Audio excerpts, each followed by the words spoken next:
This is Killer Innovations, a show about ideas, creativity, and how you can innovate. Welcome to the Innovator's Garage, where you learn to create your next game-changing killer innovation. Welcome to Killer Innovations. I'm your host, Phil McKinney. We are out on the road this week. I'm going to guess that the audio is going to sound a little bit different than what we normally do when we are in the studio in Colorado. And why is that?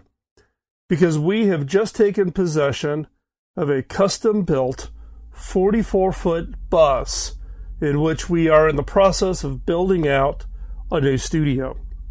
This will allow us to take the studio with us on the road to shows, conferences, events, but also to take the studio to the innovators, to go on site where some of these leading innovators are doing their work. In fact, we are in Panama City, Florida this week. Next week, after the holidays, we are heading towards Kentucky, where we will be spending one day with an innovator showing us what they're doing in a rural part of Kentucky. We'll hopefully also be able to talk with other entrepreneurs in the area, along with local civic leaders, to find out what is going on and where innovation is happening outside of the normal areas such as Silicon Valley or Austin, Texas, or Boston, etc. Now, you've heard me talk about this over the show, probably over the last 3 or 4 months. This has been an idea that's been noodling around. We bit the bullet. We ordered the bus. We had a bunch of customizations done at the factory, and we are still applying customizations for the build-out and installation of all the recording gear. And as you can tell from the sound, we don't have all of the sound tuning in the bus fully operational yet at this point. So, with that, we're going to do, this is the very first show we're going to do from on the bus. Like I said, we're parked in Panama City, Florida, heading out to Kentucky. Then we're going to head down to Austin, head over to Arizona, and ultimately end up in Las Vegas for the Consumer Electronics Show. We are bringing the studio to CES to interview innovators and entrepreneurs at CES for future shows. We will be parked right at the convention center in that parking area right outside of, between kind of North Hall and South Hall. I think the spot is called CP19. If you want to know more, hop on over to the Facebook page, The Innovators Studio. That's what we were calling the bus. It's called the Innovators Studio. And we'll have all the information, and we'll also be highlighting where we are stopping in this first trip across the country. So check it out. Follow us. If you have an entrepreneur innovator who you think we should tell the story, or something happening in a community around innovation that you think they should get a little bit of their 15-minute of fame, drop us a note, post a message over on the Facebook page, send us a message. Carrier pigeon, email, however it gets to us. I'd love to find out about it. Then into February, we'll be back out on the road for a couple of weeks. Again, coming from Colorado back to the East Coast. And we'll be doing these periodically. Probably the next big event after CES will be South by Southwest. So check it out. If you go over to the Innovators Studio over on the Facebook page, then you will actually see what the outside of the bus looks like. And then at CES, we'll have some photographs taken and show what the inside of the bus looks like. It's still in pretty rough form, given that we don't have all of the equipment and gear in place. So let's get into this week's show. This week's show is about what I would refer to as innovation collapse. Organizations that have tried to stand up an innovation program, it's just not working, and it's crushing under its own weight. And you can kind of starting to see the writing on the wall that it's going to go away. It's just going to kind of slowly disappear. Nobody's going to say anything. It's going to be kind of chalked up as one of those experiments within an organization. What I want to share with you this week are the 4 signs your organization is heading towards innovation collapse. Are there some early weak signals that you should be keeping an eye open for? And what should you do about them? What can you do to avoid the innovation collapse? So let's hop right in with number 1. Number 1 is what I call innovation out of fear. The whole process of starting an innovation within an organization wasn't built on any form of solid foundation. It was done out of fear. Fear that you're falling behind, your competitors are getting all the press, your share price is depressed because shareholders don't see you as delivering new innovations. Fear is not something that is a sustainable motivator to feed an innovation process within an organization. You really need to stay focused on that ability to create a foundation for that innovation. What is it? Why is innovation important to you? You have to be able to answer that as just a fundamental question. Why is innovation so important to you? Why is it that you're doing it in the first place? Fear is not a motivator. Fear is a reaction. It is an emotion that is a result of fearing for your job, fearing for the survival of your company, whatever's triggering that fear. But again, fear is short-lived. You get kind of this big spike of adrenaline, you put a lot of energy, and then it fades off very quick. Innovation is not a sprint. It's a marathon, and it's a 100-mile marathon. This is an endurance race. So you have to find what is that motivator. You have to identify the motivator that is going to sustain you over decades.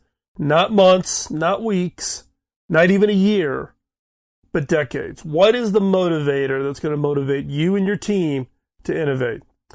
So if your innovation is based purely on this innovation out of fear, and again, that could come from, press coverage of your competitors. It could be your share price. It could be your board of directors now pounding on you saying, you need to innovate. Hurry up. Let's go and stand up in innovation. Let's go hire a chief innovation officer. Let's go, buy some books or bring a consultant in or whatever it is. Those are all knee-jerk reactions. You need to take a step back. Leadership needs to own the understanding of why innovation should and is important to you as a leader and to your organization. Now, one of the underlying statements that I hear repeatedly out of this innovation out of fear is that, well, if we don't innovate, we're going to die. We're going to get left behind. And we tend to like to grab these little, the quotes that we see on whether it's Pinterest or memes on Facebook or LinkedIn around innovation about, if you're standing still, you're falling behind, all those, those are nice, catchy terms, right? But those, again, are not motivators. They're not going to sustain you for the next decade in order to deliver high-impact, high-value innovation. So think about that. Think about what is it. Define what that rationale is. Why is innovation important to you? Why is it? What is it that's going to be that foundational understanding as to why you're going to take on this almost unbelievable amount of effort? And trust me, it is an unbelievable amount of effort.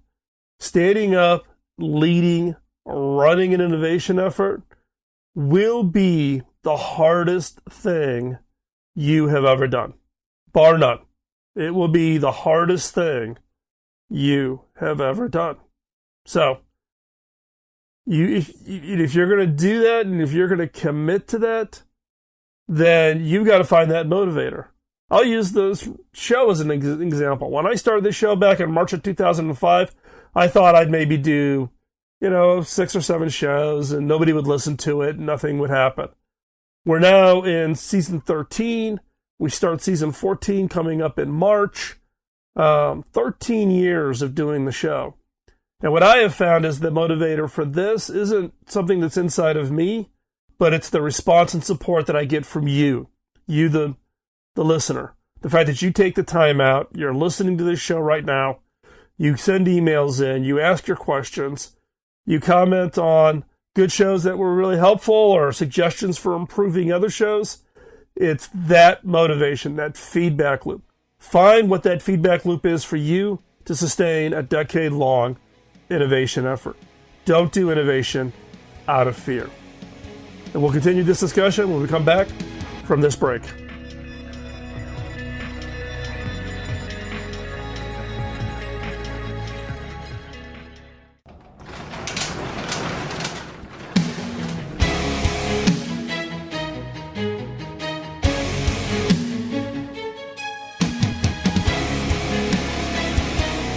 This is Killer Innovations, a show about ideas, creativity, and how you can innovate. Welcome to the Innovator's Garage, where you learn to create your next game-changing killer innovation. Welcome back, but before we hop back into this segment of the show, I want to do a quick shout out to one of our sponsors, and that is Zoom. Zoom has been with us literally since the time we took the podcast and turned it into a nationally syndicated talk radio show. And we couldn't have done it without them. So I just want to extend my appreciation to Eric Yoon, the founder and CEO at Zoom, and the support the entire Zoom team gives us. We've been using their tools with the radio show right from day one. And now I use it actually every day in my day-to-day job. It's my way of staying connected with my team. And even here on the new 44-foot mobile studio bus, we have full Zoom capabilities, and in fact, I've spent the last week and probably have done 30 Zoom meetings from right here on the bus, out in the middle of nowhere, Florida. So this is a tool that allows you to stay connected, allows you to stay productive, allows you to stay connected wherever you are, anywhere in the world. I've used Zoom from Africa. I've used it from China, Japan, Australia, New Zealand, all over the world, and it works great. So check it out if you're not using it. And if you're using one of those older systems, whether it be Skype or any of the other systems, check this out. Zoom is so incredibly easy. It's also very easy for you to invite people who are not on Zoom to join a meeting. So check it out. KillerInnovations.com/Zoom. Get your free account. That free account will allow you to connect up to 50, that's right, 50 people on a video call, so that you can check it out. It's scalable, it works, reliable, video quality, audio quality. It'll make you happy. It'll make your team happy. Check it out. So let's continue on our conversation. We're talking about the 4 signs your organization is heading towards innovation collapse. We talked earlier about innovation out of fear. What I want to talk about now is competitive urgency. Now this is and can be an interesting motivator. But in some cases, it's a reactionary response. You may set up and hurry up and say, we got to hurry up and do an innovation because we need to do it as a competitive response to some activity. Your competitor launches an innovative new product and you're caught flat-footed. Your competitor is doing a regular series of announcements. You can pretty much time them. They make some big announcement, whether if it's a consumer electronic device at Las Vegas at CES, or social media, which a lot of that happens at South by Southwest, or wireless technologies at Mobile World Congress in Barcelona, wherever. And you're now trying to meet them and trying to, have your own answer. But your answer is not out of thought leadership, but out of competitive response. Now, trust me, I've lived in the world where I've had to do competitive response innovation. And when I've taken over teams inside of organizations that really did not have what I would call a strong innovation funnel, then you're caught in this game where you have to do these form of competitive responses, where you have to do something quick in order to not to be left behind, both on a revenue perspective or market competitive perspective, whatever the metric is. So I know you have to do that, but at the same time, if you stay in that and you're just doing the response, then you're thrashing your organization and you're digging yourself into a hole that you will never get yourself out of. You just won't get yourself out of that hole. So what you have to do is you've got to get out and leapfrog. It's not about just responding and they come out with product A and then you come out with your product that's just like product A, and then they come out with product B and you come up with a product that's just like product B. You've got to figure out a way to get ahead. You have got to get out there and you've got to leapfrog them. And the way to do that is you have to fight that urge to just do the response, but instead, or actually not instead of, but in addition to, put a team together, give it some resources, and set it aside and tell it that its job is to do the leapfrog product. You still have to do the competitive response, but you need resources that are focusing on a leapfrog effect. How do you get ahead of the competition? Not how do you stay even with the competition. How do you get out ahead? And this is really hard because now, your historical actions have always been in competitive response. Company comes out with something, you respond. You still have to do that. And now you have to allocate resources to do a leapfrog effect, to get out ahead, provide some form of thought leadership. Because if you can define that thought leadership, eventually you can actually reduce those resources that are doing the competitive response and reallocate them to even more leapfrog projects. But if you find yourself in this hole where you're in an organization, and this is either by your design or, congratulations, you just got tagged to be the new leader of innovation, and now you're trying to figure out how to dig yourself out of this competitive response hole and get into a leapfrog, you literally have to do twice the effort. And when I've had to do this over my career multiple times, I'll tell you, it's roughly almost a 2 to 3 year effort to turn the corner on this. If you're coming into an organization that has not had any form of an innovation effort, and it's more of a tactical, reactionary kind of development response or incremental innovation efforts around competitive reactions, it's taken me, on average, between 2.5 and 3 years to transition an organization and turn the corner. And I've done this multiple times. I can see when when we're about to turn the corner, there's nothing more satisfying when that happens. But I'm going to give you the warning. This is incredibly hard work. This will be the hardest job you have ever had in your entire career, bar none. So, but you have to do it. You can't stop doing the competitive response because you'll just fall further and further behind in the market. Revenue will be impacted, margin will be impacted, share price will be impacted. So you still have to do the competitive response. You have to be able to put together a new set of resources to go create this leapfrog effect. And my guess is your leadership team is not going to give you more resources. So you have to make some tough calls. What do you stop doing to free up resources to go do the leapfrog? You need to stop something to free up dollars and people to go do the leapfrog effect while you're still doing the competitive response.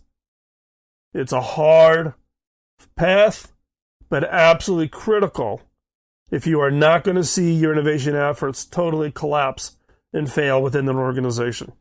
So if you're caught behind this competitive urgency, focus on that leapfrog, find those resources. But warning, this will take a lot longer than you think it will. And with that, we'll be right back after this short break.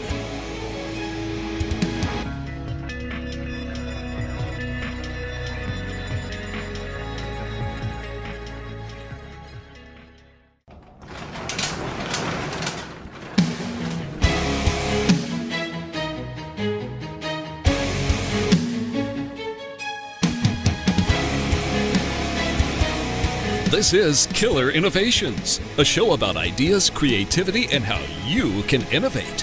Welcome to the Innovator's Garage, where you learn to create your next game-changing, killer innovation. Welcome back, but before we hop back into this segment of the show, we want to do another shout out to another one of our sponsors, and that is HP. HP is providing all of the gear in our main studio in Colorado, and we are also outfitting the new 44-foot mobile studio bus with HP gear. We're using an HP Z2 mini server here on the bus for doing all of the video processing, along with all of the streaming when we do live events from the bus. We're also using an HP Slice, and that is the device that actually runs the Zoom room, connects out to the network to allow for guests to join us. But it's also the platform that we use for Lucy, which is the software that allows us to connect to BizTalk Radio's network and allows us to broadcast to the 30-plus radio stations that carry the show. So all of that based on HP technologies. Not to mention the fact that I've got my EliteBook 360 from HP, which is my day-to-day machine. Carry it with me every day. It's got the full 360 hinge with the smart pen. Phenomenal technology. I literally could not survive a day without my EliteBook. So check it out. You can see all of the technologies that we're using here at Killer Innovations over at killerinnovations.com/HP. So let's pick up our conversation on the 4 signs your organization is heading towards innovation collapse. We talked about innovation out of fear. We talked about innovating out of competitive urgency.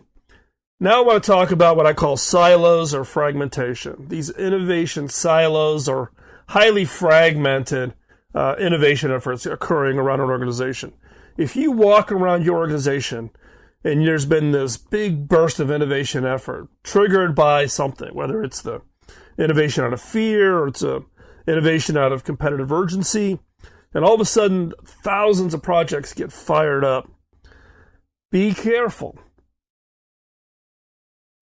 I get the enthusiasm, the excitement. Let's hurry up and, let's make 1,000 flowers bloom. Let's throw spaghetti against the wall and see what sticks. Let's try lots of different things.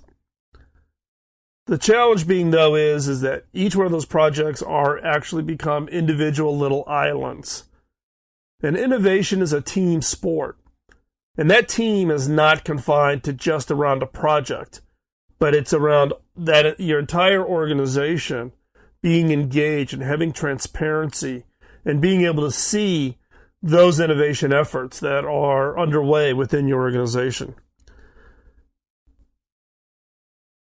When you're starting early innovation efforts, those teams need support.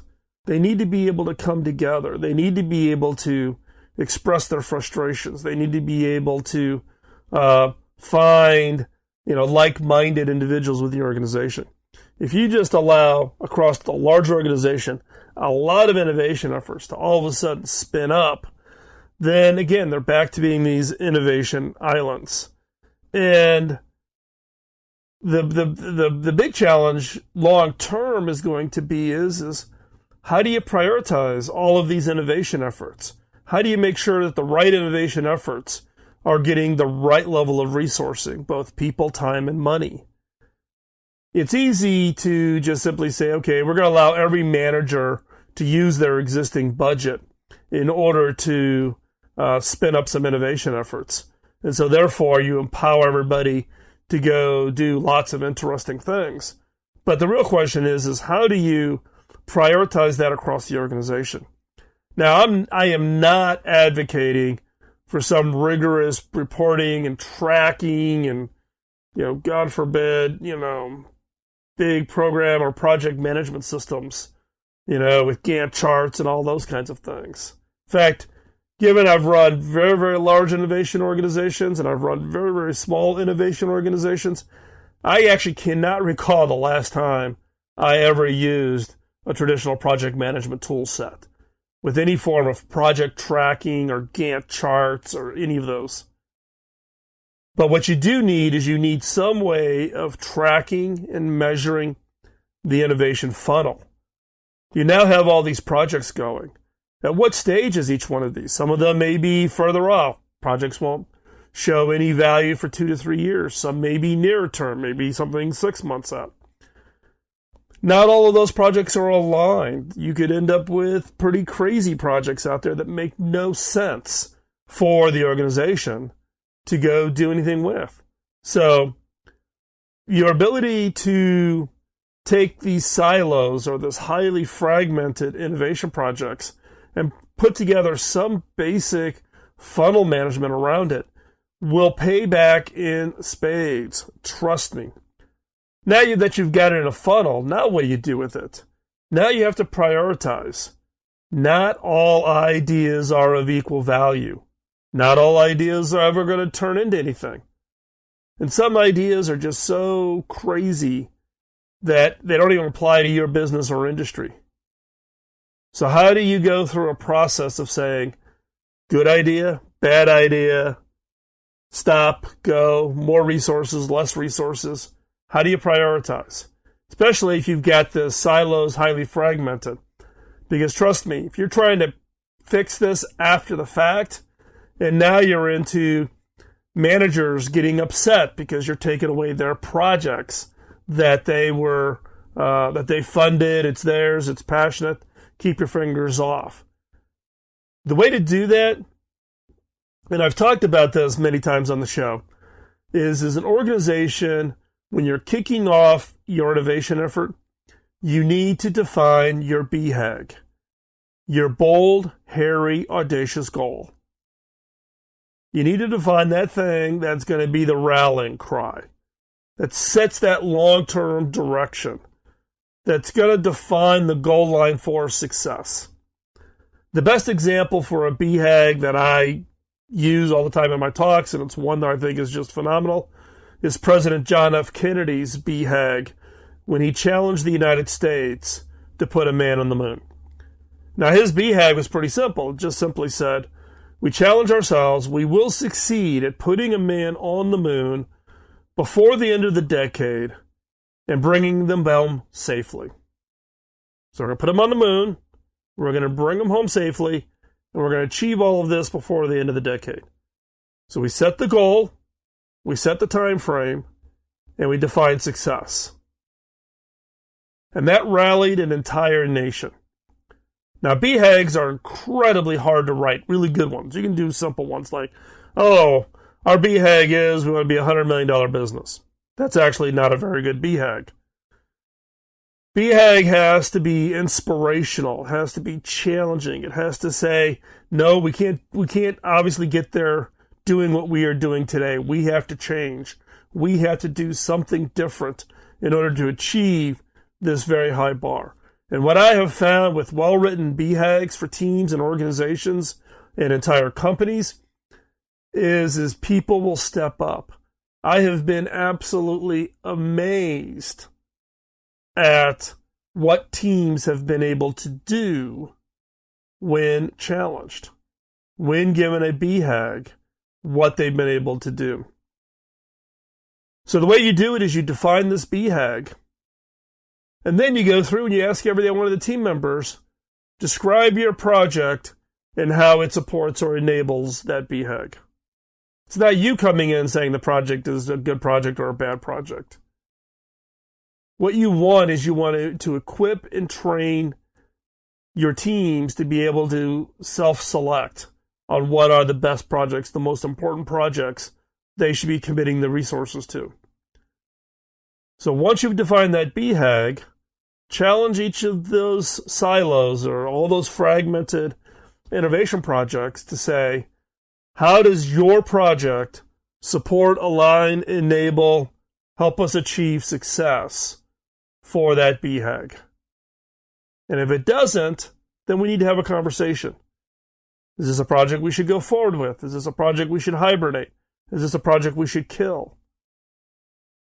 But you have to have some form. You just can't have all these silos and highly fragmented innovation projects running all over the place. You need to define that innovation funnel so that you know where projects are staging-wise. And then you need to align all those projects against the BHAG. You do those two things, the silos will tend to go away because people will come together, and the fragmentation will go away because people will look at leverage. Trust me, it works. I've done this. I do it today. It's the most important part of the process as a leader, managing the funnel. So stay right there. We'll be right back after this break.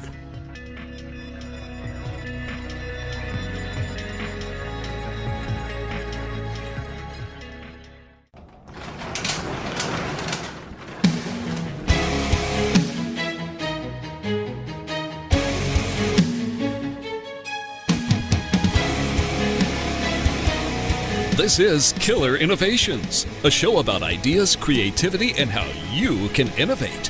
Welcome to the Innovator's Garage, where you learn to create your next game-changing killer innovation. Welcome back to Killer Innovations. We are talking about the 4 signs your organization is heading towards innovation collapse. We've talked about innovation out of fear, innovation out of competitive urgency. We just talked about number 3, which was silos, innovation silos, or innovation fragmentation. Let's talk about number 4, which is lack of willpower.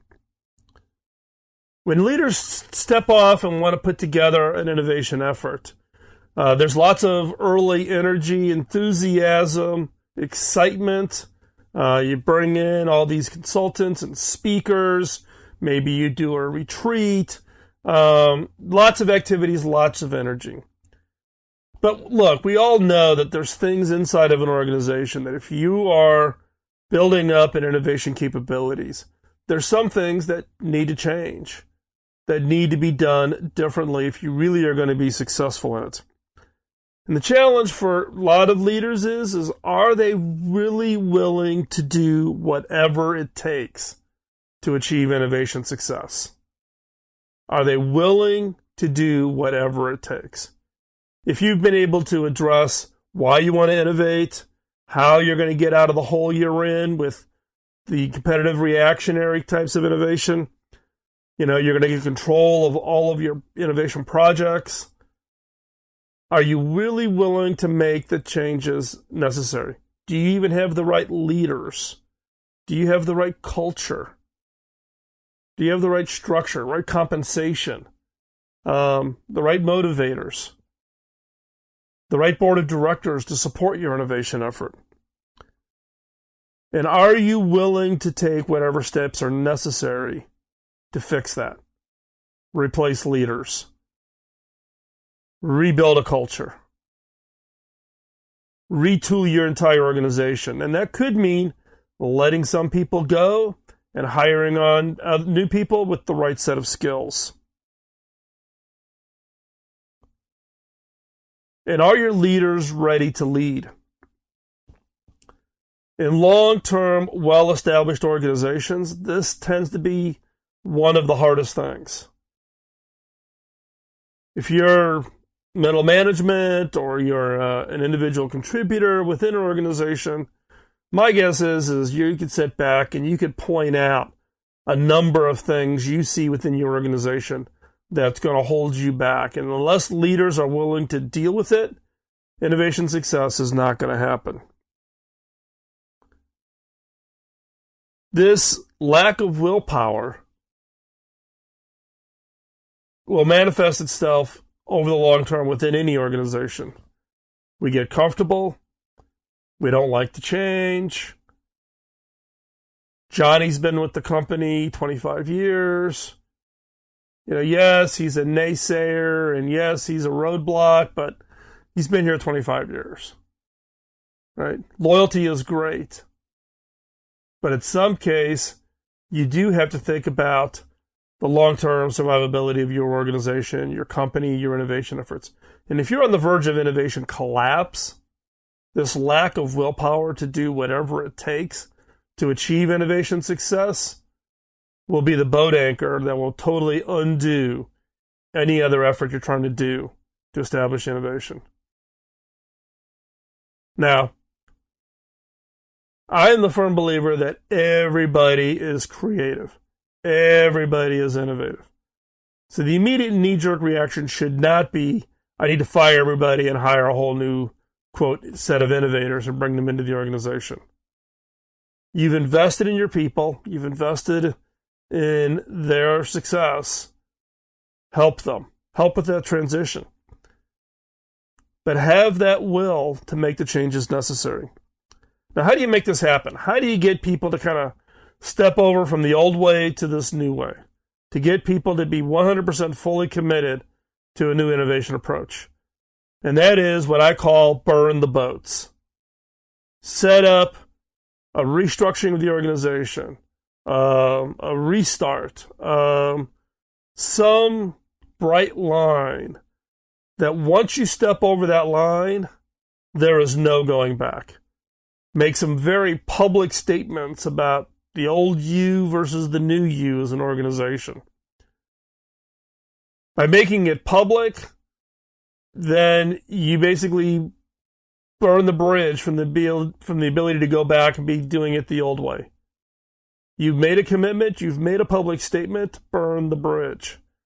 Now, there's a blog post I did a number of years ago on this whole burn the boat strategy for innovation, and I'll go find it, and I'll put a link to it in the show notes over at killinnovations.com, so you can check it out there. But you've got to create some form of a clear delineation of the old way and the new way. And you have to define what that new way is. Is it, corporate culture, organizational structure, roles and responsibilities, the way funding is done, the way new projects will be managed?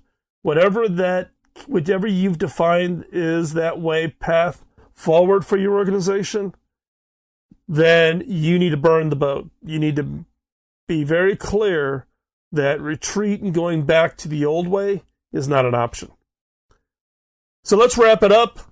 Let's review the 4 signs your organization is heading towards innovation collapse. Number 1, innovation out of fear, not a long-term motivator. Number 2, innovation out of competitive urgency. Constantly focusing on your innovation effort is in response to a competitor's actions or an industry's actions is not long-term sustainable. You will always be behind. Find that opportunity to leapfrog.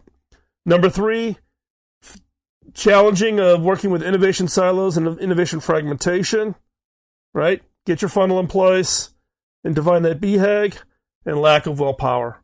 Burn the boats. As we wrap up, I want to thank you for taking the time this week to listen to the show. Check us out over at killinnovations.com. Follow the mobile studio over at the Innovator Studio over on Facebook. We'll keep you up to date on where we're at.